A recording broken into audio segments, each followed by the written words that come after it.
হরে কৃষ্ণ। আজকে আমরা জানব যে বৈষ্ণবরা বিভিন্ন সময়ে আমাদের মানব জন্মের বিষয়ে কী কী বলে গেছেন। যেমন নরোত্তম দাস ঠাকুর, তিনি তার প্রার্থনা মন্ত্রে বলে গিয়েছেন, হে শ্রীহরি, হে শ্রীহরি, বিধায়ী এই জন্ম কাটালাম।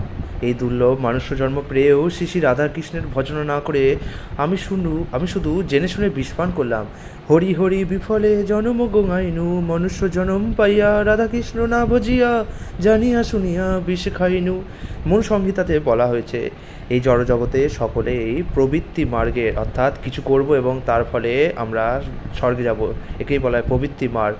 এই প্রবৃত্তি মার্গের প্রতি আসক্ত হয়, কিন্তু নিবৃত্তি মার্গের অনুগমন করেই মহত্তম সম্পদ লাভ করা যায়, অর্থাৎ ত্যাগের পন্থাতেই আমরা শ্রেষ্ঠ সম্পদ পেতে পারি। প্রভুপাদ মন্তব্য করতেন, এই জড়জগতে আমাদের জড় প্রবণতা থাকতে পারে, কিন্তু মনুষ্য জন্মের উদ্দেশ্য হচ্ছে ওই সকল প্রবণতাকে প্রশমিত করা। এই দেহবদ্ধ অপূর্ণ জীবনের প্রবণতার দ্বারা তাড়িত না হয়ে স্বাস্থ্য অনুসারে জীবনযাপন করা উচিত। যেমন যদি কেউ কাদায় পড়ে যায়, তাহলে ক্ষণিককালের জন্য তার কাদার সাথে সংযোগ হতেই পারে এবং কাদাতে সে খেলা করে আনন্দও পেতে পারে, কিন্তু তবুও তার বোঝা উচিত এই কাদা থেকে তাকে উঠে আসতে হবে, শুদ্ধ জলে তাকে স্নান করতে হবে। তেমনই এই জড়জগৎ হচ্ছে কাদার মতো। আমরা যদি এখানে পড়েও যাই এবং জড়জগতের সাথে লিপ্তও হই এবং কখনো কখনো কাদায় খেলে বা জড়জগতে খেলে আনন্দ করে আমরা কাটাতেও পারি, তবু আমাদের বুঝতে হবে যে এই জড়জগৎ কিন্তু অনিত্য। যে এই জড়জগৎ অ্যাকচুয়ালি একটা ললিপপের মতো। এটা কিছুক্ষণের জন্য আমাদের সুখ তো দেয়, কিন্তু তারপরে ভয়ঙ্কর দাঁতের ক্যাভিটির মতো আমাদেরকে রোগে ভুগতে হয়। এই জড়জগতে কী স্থায়ী আছে? যদি ধন সম্পদকে বলেন, তাহলে সেটাও তো এক সময় থাকবে, এক সময় থাকবে না, এবং মৃত্যুর পরে তো চিরকালের জন্য আউট। তাছাড়া যদি কোনো স্ত্রী বা পুরুষের সঙ্গ বলেন, তাহলেও তো আমার মধ্যে হয় আমাকে আগে যেতে হবে, নয়তো তাকে আগে যেতে হবে। তার রূপের, যে রূপের দ্বারা আমি এখন আকৃষ্ট হচ্ছি, সেই রূপ তো বড়জোর 10 বছর, 50 পেরোনোর পর থেকেই তো তার রূপ তার বাবা মায়ের মতোই বার্ধক্যের মতো দেখতে হতে যাক। যাই হোক, ভাগবতে প্রহ্লাদ মহারাজ বলেছে, যারা জড়জগৎকে ভোগ করার বাসনার দ্বারা আবদ্ধ এবং তাই যারা তাদেরই মতো বিষয়াসক্ত অন্ধ ব্যক্তিদেরকে তাদের নেতা বা গুরুরূপে বরণ করেছে, তারা বুঝতে পারে না যে জীবনের প্রকৃত উদ্দেশ্য হচ্ছে ভগবত ধামে ফিরে যাওয়া এবং ভগবান শ্রীবিষ্ণুর সেবায় যুক্ত হওয়া।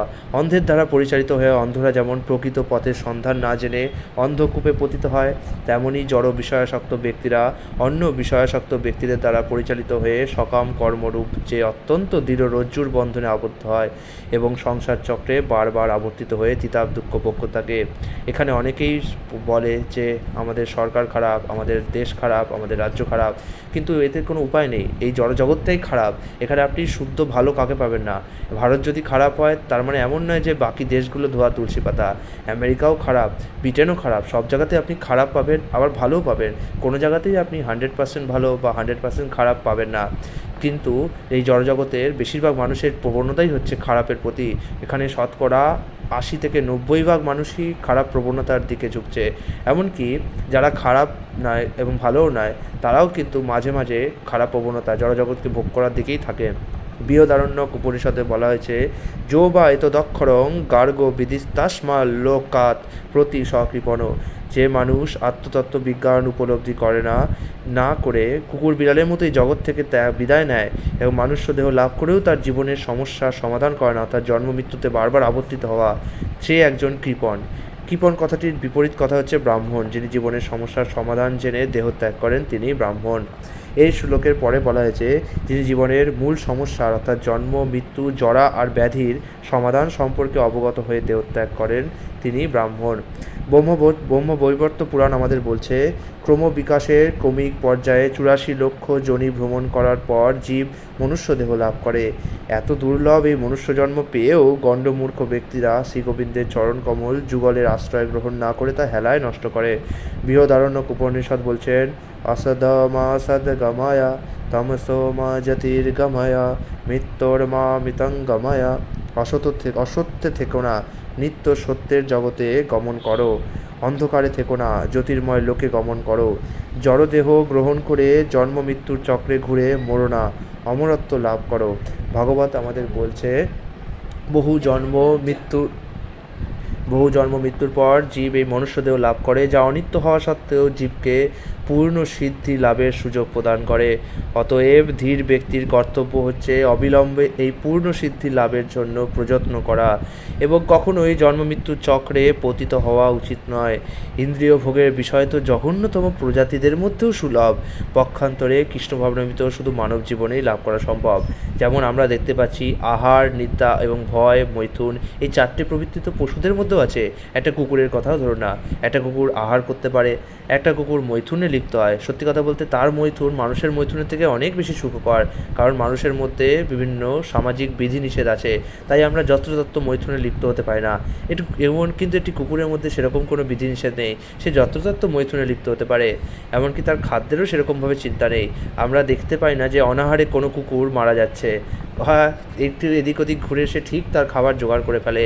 আর নিদ্রা, একটি কুকুরের তো সংসারের প্রতি কোনো চাপই নেই, দায়িত্ব পালন নেই। এমনকি একটি কুকুর তার সন্তান উৎপাদন করার পর একটি কুকুরের মানে মেয়ে কুকুরের হাতেই সেই সন্তানের পালনের দায়িত্ব ছেড়ে দিয়ে সে নিশ্চিন্তে অন্য একটি কুকুরের সাথে লিপ্ত হয়।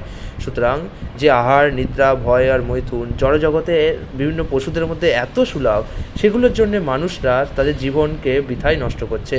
তারা যা অর্থ সম্পদ রোজগার করছে সবই তো এই আহার, নিদ্রা আর ভয়, মৈথুন দ্বারা চালিত হচ্ছে। সে বিভিন্ন ভয় থেকে নিজেকে রক্ষা করার জন্য টাকা পয়সার পিছনে ছুটছে। কখনো কখনো বিপরীত ধর্মের লিঙ্গ, কেউ স্ত্রীকে, কেউ পুরুষকে, বা পুরুষকে বা স্ত্রীকে আকর্ষণ করার জন্য বিভিন্ন রকমের সাজসজ্জা করছে, বিভিন্ন রকমের জিম ট্রেনিং করছে, নিয়ে বডি বানাচ্ছে। এগুলো কি? এগুলো প্রকার এক ধরনের কাম, এবং এগুলো মৈথুন থেকেই তো উৎপন্ন হচ্ছে। ভালো ভালো খাবার খাওয়ার জন্য সে বিভিন্ন রকমের সরকার চাকরি করছে, টাকা পয়সা রোজগার করছে, এবং সেই টাকা পয়সা দিয়ে সে নিজের আত্মরক্ষার আবরণ তৈরি করছে। সে একটি সুন্দর খাট কিনছে, বাড়ি ঘরের জন্য বিভিন্ন ইলেকট্রনিক্স যন্ত্রাংশ কিনছে। কেন? যাতে সে একটু আরাম করতে পারে, যাতে সে একটু সুখে নিদ্রা যেতে পারে। প্রতিটি মানুষ তো এই চারটি বিষয়ের জন্যই ধাবিত হচ্ছে। ভগবত আমাদের বলছে, সমস্ত প্রকার সুফলের মূলস্বরূপ সুদুর্লভ এই মনুষ্য জন্ম প্রকৃতির নিয়মে সুলভে লাভ করা যায়। একটি কুকুর কিন্তু কখনোই কৃষ্ণপ্রসাদ বা কৃষ্ণ ভক্তি লাভ করতে পারে না, কারণ তার সেই বোধবুদ্ধির স্তর নেই, কিন্তু এটি মানুষ পারে। এই মনুষ্যদেহ এক সুপরিকল্পিত নৌকার মতো। গুরুদেব হচ্ছেন সেই নৌকার সুদক্ষ কর্ণধার বা মাঝি, এবং পরমেশ্বরের বাণী হচ্ছে অনুকূল বায়ু। এত সুযোগ থাকা সত্ত্বেও যে এই মনুষ্য জন্মে সদ্ব্যবহার করে না, সে তো আত্মঘাতী। এটা উদ্ধবকে শ্রীকৃষ্ণ নিজে বলে গেছে। এছাড়াও সুখদেব গোস্বামী ভগবতে আমাদের উপদেশ দিয়েছে, বৃক্ষসমূহ মানে গাছেরা কি বেঁচে থাকে না? কামারের হাপড় কি শ্বাস গ্রহণ ও পরিত্যাগ করে না? আমাদের চতুর্দিকে পশুরা কি আহার ও স্থির সম্ভোগ করে না? তাহলে মানুষ কেন এগুলোর প্রচলন ছুটবে?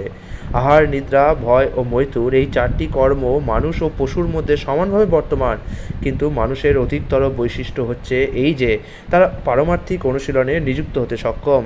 অতএব মানব জীবন তথা ধর্ম ছাড়া মানুষ পশুরই সমান।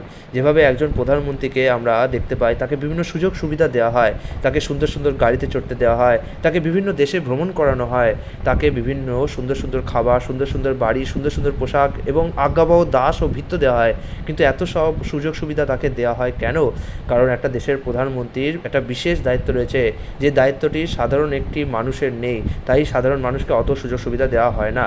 ঠিক একইভাবে আমাদের মানুষকে এত সুযোগ সুবিধা কেন দেওয়া হয়েছে? পশুদের তো এত কিছু দেওয়া হয়নি। পশুরা রাজভোগ আর রাস্তার খাবারের মধ্যে তফাৎ করতে পারে না, কিন্তু একটি মানুষ সে রাস্তার খাবারকে ঘৃণ্য চোখে দেখবে। পশুরা যত্রতত্ত্ব মৈথুনে এমনকি নগ্ন অবস্থায় থাকলেও কোনো লজ্জা বোধ করে না, কিন্তু একটি মানুষ রাস্তায় মৈথুন করা তো দূরের কথা, নগ্ন অবস্থায় থাকতেও লজ্জা বোধ করে। তাহলে ভাবুন, যে মানুষকে এত সুযোগ সুবিধা দেওয়া হয়েছে, যে মানুষকে ছাদ দেওয়া হয়েছে, ভগবানের নাম গান দেওয়া হয়েছে, সে অনেক রকমভাবে আনন্দ লাভ করতে পারে। সঙ্গীত, শিল্প, কলা, চারুশিল্প, কুটির শিল্প, সুন্দর সুন্দর খাদ্যবস্তু। সেই মানুষকে যখন এত সুযোগ সুবিধা দেওয়া হয়েছে, তার মানে তার নিশ্চয়ই কর্তব্য পশুদের থেকে অধিক আছে। সুতরাং সেই মানুষকে আহার, নিদ্রা এবং ভয় আর মৈথুন, এই চারটি থেকে উপরে ওঠার জন্য এটি দেওয়া হয়েছে। তাকে ভগবৎ সঙ্গ করার জন্য এই মানুষের জন্ম দেওয়া হয়েছে। তাকে রাক্ষসের মতো সমকামে লিপ্ত হতে দেওয়া হয়নি, তাকে রাক্ষসের মতো বিপরীতকামী হতে দেওয়া হয়নি।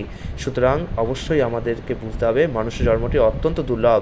যদি আমরা এটি না বুঝতে পারি, তাহলে আমরা এই ভারত ভূমিতে যেখানে কৃষ্ণভক্তি অত্যন্ত সুলভ, সেখান থেকে আমাদের জন্ম শেষ হবে। তারপরে আমরা এমন একটি রাক্ষস দেশে জন্মগ্রহণ করব, যেখানে কৃষ্ণ ভক্তি তো দূরের কথা, কৃষ্ণের নাম, রূপ, লীলা এবং গুণ কিছুই শোনা যায় না। পৃথিবীতে ভারতের চারপাশে এমন রাক্ষস দেশ বহু বর্তমান রয়েছে, বিশেষত সে সমস্ত আসরিক দেশগুলির মধ্যে সাউথ কোরিয়া, আমেরিকা এবং বিভিন্ন মুসলিম কান্ট্রিগুলি অন্যতম। হে পুত্রগণ, এই জগতে দেহধারী প্রাণীদের মধ্যে এই নরদেহ লাভ করে কেবল ইন্দ্রিয় সুখ ভোগের জন্য দিনরাত কঠোর পরিশ্রম করা উচিত নয়।